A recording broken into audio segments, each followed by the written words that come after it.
اور خلافت کے موضوع میں انصار ہمارے خلاف، اور کون خلاف تھے؟ وخالف عنا علی والزبیر ومن معہما، اور ہمارے مخالف تھے علی اور زبیر اور جو ان کے طرفدار۔ اب یہ یہاں پر کہتے ہیں کہ جو بھی بیعت کرے گا اب کسی کی بغیر ہمارے مشورے کے تو اس کو قتل کر دیا جائے گا۔ نتیجہ یہی ہوگا کہ بیعت کرنے والا اور بیعت لینے والا دونوں اپنی جان گنوا دیں گے۔ یہاں پر کھلی دھمکی دی جا رہی ہے کہ ہم قتل کر دیں گے۔ اب اگلے مرحلے میں نیلے سے ہائی لائٹ ہے، ہم نے ایرو بنا دیا ہے، البتہ انصار نے ہماری مخالفت کی تھی اور وہ سب لوگ سقیفہ بنی سعدہ میں جمع ہو گئے تھے، اسی طرح علی اور زبیر ان کے ساتھیوں نے بھی ہماری مخالفت کی تھی، بس انصار مخالف تھے۔ اب یہاں پہ کیا ہوا کہ جناب سعد ابن عبادہ کو خلیفہ بنایا جا رہا تھا۔ اب جناب سعد ابن عبادہ بیٹھے ہوئے تھے، بخار کے عالم میں تھے، اور یہاں پر یہ سلسلہ شور کا شروع ہوا، اور حباب ابن منذر نے، یہ صفحہ نمبر 187 میں ہے، من الامیر ومنکم الامیر، کہ حباب ابن منذر نے کہا کہ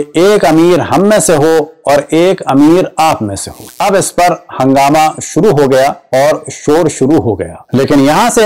مہاجروں نے کیا کہا؟ مگر خلافت قریش کے سوا اور کسی خاندان والوں کے لیے نہیں ہو سکتی، کیونکہ قریش از روئے نسب اور از روئے خاندان تمام عرب کی قوموں میں بڑھ چڑھ کر ہیں۔ یعنی یہاں پر جو ان کی دلیل تھی وہ تقوی الہی نہیں تھی بلکہ قریشی ہونا تھا، کہ ہم کیونکہ قریش سے ہیں اور رسول اللہ صلی اللہ علیہ وسلم بھی قریش سے تھے، لہذا پاور ہمارے ہاتھ میں ہونی چاہیے۔ حباب ابن منذر نے کیا کہا کہ ایک امیر ہم میں سے ہو جائے اور ایک امیر آپ میں سے ہو جائے، یعنی یا تو دو امیر مل جائیں، ایک مہاجروں میں سے ہو ایک انصار میں سے ہو، اور یا یہ کہ ایک دفعہ امیر مہاجروں کا ہو ایک دفعہ امیر انصار کا ہو۔ لیکن مہاجروں نے کہا کہ نہیں، انصار میں سے نہیں چلے گا، کیونکہ خاندان کے اور قبیلے کے اعتبار سے ہم قریش ہیں اور حاکم قریش کا ہو۔ اب گو کہ جناب ابو بکر نے اس پر کہا من الامیر ومنکم الوزراء، امیر ہم میں سے ہوں گے اور وزیر تم لوگوں میں سے ہوں گے۔ لیکن جو اصل میں ہوا، جو اصل موضوع ہے، وَنَزَوْنَ عَلَى سعد ابن عبادہ فَقَالَ قَائِلٌ مِّنْهُمْ قَتَلْتُمْ سعد ابن عبادہ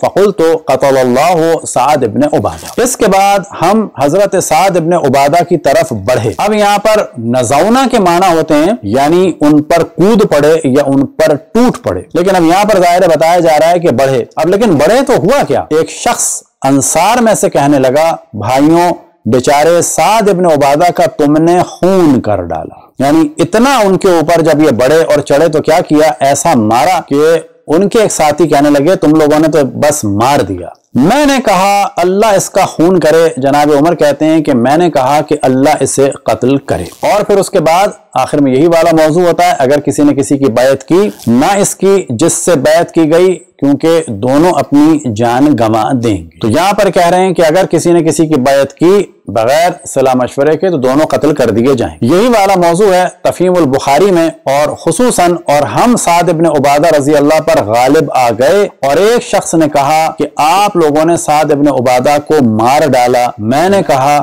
کہ سعد ابن عبادہ کو اللہ تعالیٰ نے مار ڈالا، یعنی ناکام کر دیا۔ اب یہ اس طرح سے داستان بنائی جا رہی ہے، یعنی کیونکہ وہ فیل ہو گئے، خلیفہ نہیں بن پائے تو یعنی قتل ہو گئے، جبکہ ایسا نہیں ہے۔ لفظ نزاونا کے معنی ہے کہ ہم ان پر ٹوٹ پڑے۔ اب صحیح بخاری کا ایک اور ترجمہ آپ کے سامنے، حافظ صلاح الدین یوسف کا، جلد نمبر ہے 6، اور یہاں پر یہی والا موضوع ہے فَكَسَرَتِ اللَّغَطُ وَارْتَفَعَتِ الْأَصْوَاتُ، یعنی خوب شور شرابہ ہونے لگا، پھر شور و غل زیادہ ہو گیا اور آوازیں بلند ہونے لگی۔ وَنَزَوْنَ عَلَى سعد ابن عبادہ، اس کے بعد انصار نے بیعت کی، ہم حضرت سعد ابن عبادہ کے پاس گئے تو انصار میں سے کسی نے کہا تم نے سعد ابن عبادہ کو قتل کر دیا۔ میں نے کہا کہ اللہ نے اس کا خون کیا ہے۔ اب اگر یہ بھی مان لیا جائے کہ یہ ان پر طنز کر رہے تھے، قتل کر دیا، تو کیا یہ ایک صحابی کی توہین نہیں ہے کہ ان پر یہ تہمت لگائی جا رہی ہے کہ وہ خلافت کے لالچی تھے اور وہ مر گئے اور ان کو خلافت نہیں ملی اور ان کو تانا دیا جا رہا ہے۔ تاریخ ابن کثیر جلد نمبر 7 آپ کے سامنے ہے کہ جس میں جناب سعد ابن عبادہ کا ذکر ہے کہ آپ انصار میں سے تھے اور خزرجی بھی کہا جاتا ہے، آپ ان کے سردار تھے، یعنی کیونکہ مدینے والے اور انصار دو مشہور قبیلے تھے، اوس و خزرج، تو یہ خزرج کے تھے۔ جنگ بدر کے روز مہاجرین کا جھنڈا حضرت علی کے پاس تھا اور انصار کا جھنڈا حضرت سعد ابن عبادہ کے پاس تھا۔ اب یہاں پر ہے کہ آپ نے حضرت صدیق کی بیعت سے تخلف کیا اور شام چلے گئے اور حضرت صدیق کی خلافت میں حوران کی ایک بستی میں 13 ہجری میں وفات پا گئے۔ پیج نمبر 54 پر ہے کہ ابن عبد البر کا بیان ہے کہ مورخین نے اس امر میں کوئی اختلاف نہیں کیا کہ آپ اپنے غسل خانے میں مردہ پائے گئے اور آپ کا جسم سیاہ ہو گیا اور لوگوں کو آپ کی موت کا پتہ نہ چلا، یہاں تک کہ انہوں نے ایک کہنے والے کو کہتے سنا کہ ہم نے خزرج کے سردار سعد ابن عبادہ کو قتل کر دیا ہے اور ہم نے تیر کے ساتھ ان کے دل پر نشانہ مارا ہے۔ ابن جریح کا بیان ہے کہ میں نے عطا کو بیان کرتے سنا ہے کہ حضرت سعد ابن عبادہ رضی اللہ کے بارے میں یہ 2 شعر جنات نے کہے تھے، یعنی یہ مارے گئے اور پھر جنات نے مدینے میں آ کے بتایا کہ جی ہم نے مارا ہے سعد ابن عبادہ کو۔ تو اب یہ داستان بنائی گئی تاکہ مدینے میں جب انصار کو پتا چلے تو ان کو بہلایا جائے کہ نہیں ان کو تو جنوں نے مارا ہے۔ یہی والا موضوع ہے، آپ کے سامنے ہے طبقات کبریٰ جلد نمبر 7۔ اب یہاں پر نیلے سے ہم نے ہائی لائٹ کیا ہے فما علما بموتہ بالمدینہ، کہ مدینے میں نہیں پتا چلا، یہاں تک کہ کنویں کے پاس کچھ لوگوں نے سنا کہ جن یہ کہہ رہے ہیں قتلنا سید الخزرج سعد ابن عبادہ، کہ جن یہ کہہ رہے ہیں کہ ہم نے قتل کر دیا ہے خزرج کے سردار سعد ابن عبادہ کو۔ اور پھر یہی والا موضوع ہم نے ریٹ سے دوبارہ ہائی لائٹ کیا ہے، اور یہ ہے طبقات ابن سعد میں مصنف عبد الرزاق جلد نمبر 2 آپ کے سامنے ہے، حدیث نمبر صفحہ نمبر ہے 851 اور 852 اور حدیث نمبر ہے 6778۔ اور یہاں پر یہ والا موضوع ہے کہ قتادہ بیان کرتے ہیں کہ حضرت سعد ابن عبادہ رضی اللہ عنہ کھڑے ہو کر پیشاب کرنے لگے، پھر وہ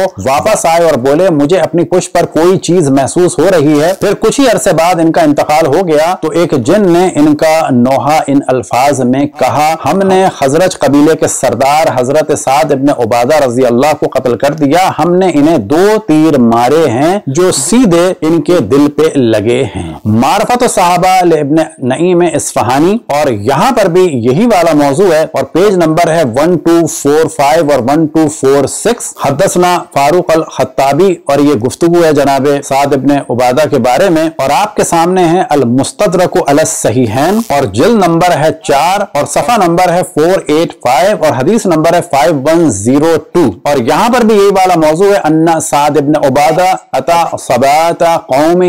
فخر میتا فقالت الجن، کہ حضرت سعد ابن عبادہ ایک قبیلے کے کوڑے کے ڈھیر کے پاس سے گزر رہے تھے کہ وہیں پر اچانک مر کر گر گئے تو ایک جن نے کہا ہم نے خزرج کے سردار سعد ابن عبادہ کو مار ڈالا ہے اور ہم نے 2 تیر مارے ہیں اور دونوں سیدھے ان کے دل پر جا کر لگے ہیں۔ پھر اگلی حدیث میں ہے کہ حضرت سعد ابن عبادہ پیشاب کرنے کے لیے گئے، پھر جب واپس آئے تو کہہ رہے تھے کہ میری کمر میں درد ہو رہا ہے۔ اس حالت میں آپ زیادہ دیر نہیں رہے تھے کہ فوت ہو گئے، تو اس وقت جنات نے یہ نوحہ پڑا ہم نے خزرج کے سردار سعد ابن عبادہ کو مارا ہے، ہم نے 2 تیر مارے ہیں جو کہ ان کے دل سے خطا نہیں ہوئے۔ پھر اس کے بعد 5104 میں ایک الگ موضوع ہے کہ جن میں جناب سعد ابن عبادہ کی ایک فضیلت بیان ہوئی ہے، وہ فضیلت آپ کے سامنے بیان کر دیتے ہیں کہ حضرت انس رضی اللہ فرماتے ہیں کہ جب رسول اللہ صلی اللہ علیہ وسلم کو ابو سفیان کے آنے کی اطلاع ملی تو رسول اللہ صلی اللہ علیہ وسلم نے حضرت ابو بکر سے مشورہ کیا تو انہوں نے انکار کر دیا۔ اب یہاں پر مشورے کا نہیں ہے، یعنی ان سے کہا کہ مقابلے کے لیے جاؤ تو انہوں نے منع کر دیا، پھر آپ نے حضرت عمر سے مشورہ کیا، انہوں نے بھی انکار کر دیا، تو حضرت سعد ابن عبادہ بولے یا رسول اللہ اس ذات کی قسم جس کے قبض قدرت میں میری جان ہے، اگر آپ دریا میں کود جانے کا حکم دیں تو ہم دریا میں کود جائیں گے۔ اب ان کے جملے سے پتہ چل رہا ہے کہ ان 2 سے کہا تھا کہ جاؤ مقابلے کے لیے تو ان دونوں نے واضح منع کر دیا، لیکن انصار کا ایمان ان مہاجرین کے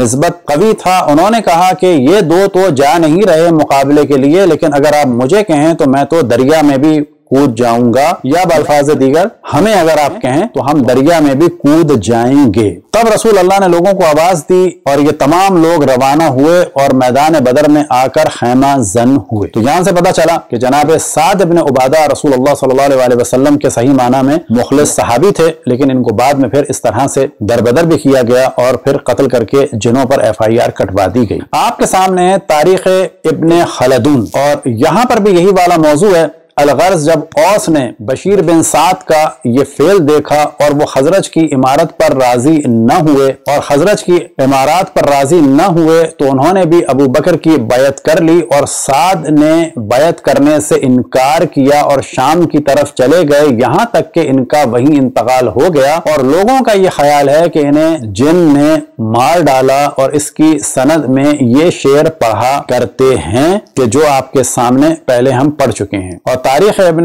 خلدون کا عربی متن آپ کے سامنے ہے کہ وہاں پر بھی یہی والا موضوع ہے۔ تو یہ تھے جناب حضرت سعد ابن عبادہ کہ جو انصار میں سے تھے، خزرجی تھے، اور جنگ بدر میں رسول اللہ صلی اللہ علیہ وسلم کا حکم ماننے والوں میں سے تھے، جبکہ جناب ابوبکر اور جناب عمر نے ان کی بات کو نہیں مانا، اور پھر علم ان کے ہاتھ میں تھا انصار کا، اور انصار کا علم ان کے ہاتھ میں تھا، لیکن بعد رسول اللہ صلی اللہ علیہ وسلم جس طرح سے اہل بیت پر ظلم ہوا اور بعض اصحاب پر ظلم ہوا، ان میں سے یہ ایک تھے۔ اور آخر میں ہم توجہ دلائیں کہ یہ اسلام میں ایجنسیوں کی جانب سے پہلا قتل تھا جس کی FIR جنوں پر کاٹ دی گئی۔